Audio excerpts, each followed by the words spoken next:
দ্বিতীয় পত্রের দ্বিতীয় অধ্যায় স্থির তড়িৎ সম্পর্কে আমরা একটু ছোট করে বলে নিই যে চ্যাপ্টারটার নাম কেন স্থির তড়িৎ আর বা এটাকে স্থির তড়িৎ কেন বলা হচ্ছে। দেখো, এখানে স্থির শব্দ দেখে বোঝা যায় কি কোনো কিছু নড়াচড়া করবে না, মানে স্থির থাকবে, তাই না? তাহলে আসলে এখানে কোন জিনিসটা স্থির থাকবে?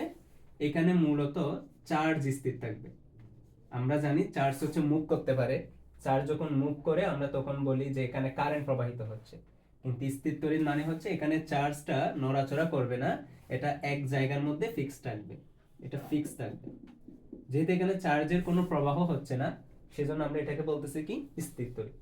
তো এই চ্যাপ্টারের শুরুতে আমাদের যে জিনিসটা নিয়ে প্রথমে আলোচনা করব সেটা হচ্ছে চার্জ, যেটাকে আমরা বাংলায় বলতেছি আদান। ওকে, তো এই চ্যাপ্টারে আমরা বিভিন্ন ধরনের চার্জ সম্পর্কে দেখব, যেমন সোর্স চার্জ, তারপরে আমরা দেখতে পাবো এখানে পয়েন্ট চার্জ, এরপরে দেখতে পাবো টেস্ট চার্জ। জানি না যে তোমরা এই তিনটা চার্জ সম্পর্কে আগে শুনছো কিনা, তবে এই চ্যাপ্টারে আমরা বিভিন্ন টপিক যখন পড়বো ঘুরে ফিরে আমাদের এই তিন ধরনের চার্জ সম্পর্কে পড়াশোনা করতে হবে। সোর্স চার্জ, যেটা আমরা বাংলায় বলতেছি উৎস চার্জ। পয়েন্ট চার্জ মানে বিন্দু চার্জ, আর টেস্ট চার্জের বাংলা হচ্ছে পরক চার্জ। পরক চার্জ, ঠিক আছে? তো এখন আমরা দেখব যে সোর্স চার্জ কাকে বলে, পয়েন্ট চার্জ কাকে বলে, টেস্ট চার্জ কাকে বলে। একটু ছোট করে বলে দিই, ফিজিক্সের বেসিক ডেভেলপ করার জন্য এই জিনিসগুলো আসলে আমাদের খুবই কাজে দিবে। যেমন সোর্স চার্জ বলা হয়, সোর্স চার্জ প্রথমত জেনে নাও এই চার্জটা হচ্ছে স্থির, এটা মুভ করে না। তো সোর্স চার্জ স্থির থাকবে এবং তার একটা বিশেষ কাজ আছে, সেই কাজটা হচ্ছে এটা ইলেকট্রিক ফিল্ড তৈরি করে। বুঝতে পারছো? ইলেকট্রিক ফিল্ড, যেটাকে আমরা বাংলায় বলি তড়িৎ ক্ষেত্র।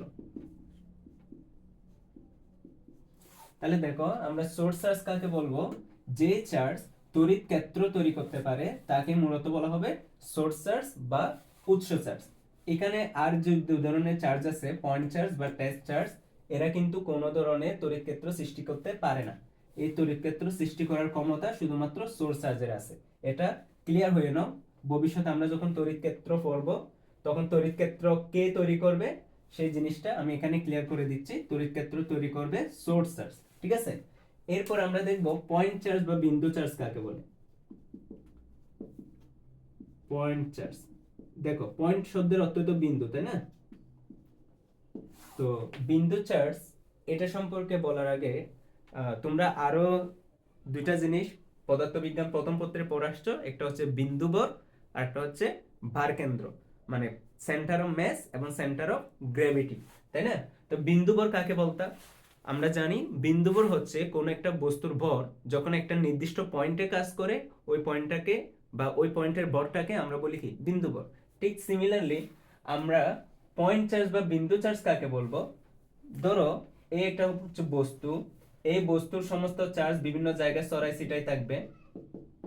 একটা বস্তুর টোটাল চার্জগুলো এরকম ছড়াই ছিটাই থাকে, কিন্তু আমরা আমাদের ক্যালকুলেশনের সুবিধার্থে ধরে নিচ্ছি এই বস্তুর সমস্ত চার্জ এই পয়েন্টের মধ্যে আছে, ঠিক আছে? আমরা ধরে নিচ্ছি এই বস্তুর সমস্ত চার্জ এই পয়েন্টে আছে, যার মান হচ্ছে কিউ। তাহলে এই পয়েন্টের যে চার্জ ওইটাকে আমরা মূলত বলবো বিন্দু চার্জ। বুঝতে পারছো?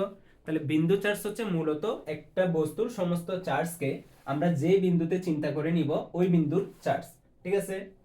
এরপরে টেস্ট চার্জ বা পরক চার্জ, এটা নিয়ে একটু বলি যে টেস্ট চার্জটা কি। প্রথমত জেনে নাও যে টেস্ট চার্জ এটা হচ্ছে একটা কাল্পনিক চার্জ। কাল্পনিক চার্জ বলার কারণ, কারণ এই চার্জটাকে আমরা কল্পনা করে নিই।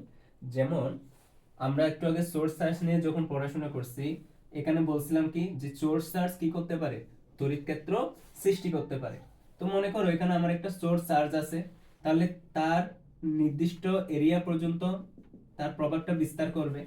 মানে আমি যদি এখানে একটা সোর্স চার্জ রাখি, তাহলে এটার কারণে দেখো একটা নির্দিষ্ট রেঞ্জ পর্যন্ত তার একটা প্রভাব থাকবে, তাই না? তো কোন চার্জের প্রভাব যে এরিয়া পর্যন্ত থাকে ওই এরিয়াটাকে আমরা মূলত কি বলি? Electric field.